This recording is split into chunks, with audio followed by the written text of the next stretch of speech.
Hi and welcome back. Today I want to go through a classic factorising question. So if I give you this question, x squared plus 2x minus 15, and I ask you to solve this. So solve just means to work out what x is for this to equal to 0. How would you do that?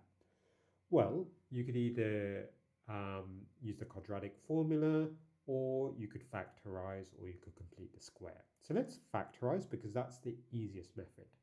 So to do that, you look at the last digit. If the quadratic form is written in ax squared plus bx plus c, and which it is, and then you write out all the multiples of that, of 15 in this case. So we just have 1 and 15, and the only other multiple is 5 and 3, right? They're the only two multiples of 15.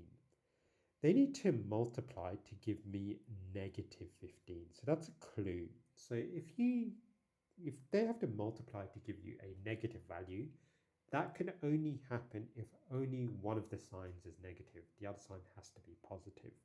So we know one sign has to be negative, one sign has to be positive. And they need to add together to give me positive 2. So it's going to be these two, and my symbols, my signs are going to be, remember they need to add together to give me positive 2.